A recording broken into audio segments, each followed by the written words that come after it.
What if I told you that the price of oil, the price that affects gasoline, food, transportation, and almost everything in your life, is not only controlled by countries and oil companies, but also by people sitting behind computers, clicking buy and sell, and making millions of dollars without ever touching a single drop of oil? This is the story of the people who gamble on oil prices. The hidden market. When people think about oil, they usually think about oil whales, giant tankers, and big oil companies. But the real action does not always happen in the oil fields. It happens in financial markets in places like New York and London, where oil is traded like stocks. In these markets, people trade something called oil futures. An oil futures contract is simply a contract, an agreement to buy or sell oil at a specific price in the future. For example, today you agree to buy oil for $80 per barrel, but you will receive the oil in 3 months. That's a futures contract.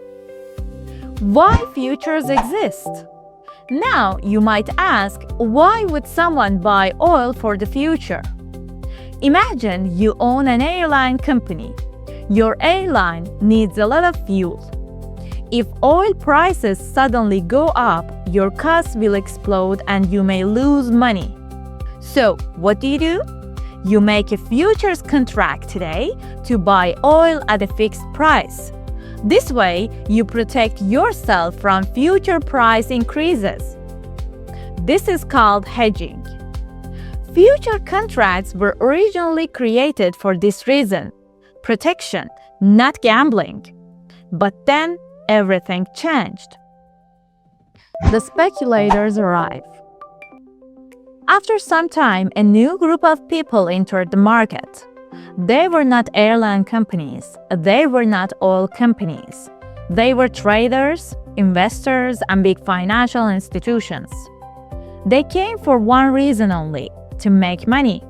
They didn't want oil. They only wanted profits. These people are called speculators. Speculators try to predict the future. If they believe the price of oil will go up, they buy futures. If they believe the price will go down, they sell futures. They never want the oil. They only want the money.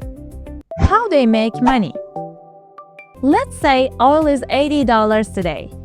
A speculator buys a futures contract at $80. 1 month later, the price of oil goes to $90. The speculator sells the contract and makes $10 profit per barrel. But if the price falls to $70, the speculator loses $10. So in a way, they're betting on the future price of oil. And here's the shocking part. Most of the oil futures market is not controlled by companies that use oil. It is controlled by traders and financial institutions. This means a large part of oil price movements comes from financial decisions, not just supply and demand. Why this matters? Now you may ask, why is this important for us? Because oil is not just oil. Oil affects transportation. Transportation affects food prices. Food prices affect inflation. Inflation affects the economy. And the economy affects everyone. So, when speculators push oil prices up or down, they are not just making or losing money. They are affecting the price of gasoline in your city, the price of food in your supermarket, and the cost of living in your country. In other words, people who never touch oil can change the price of your daily life. So, the big question is, are speculators good for the market because they add liquidity and make markets more active?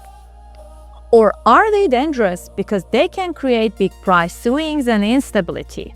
Some economists say speculators make markets more efficient.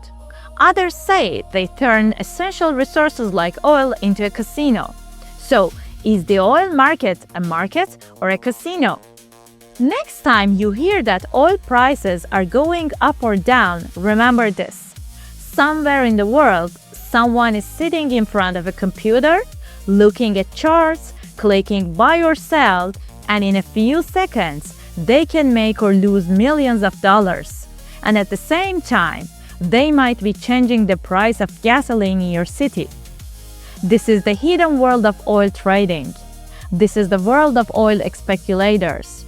And that is how people gamble on oil without ever seeing oil.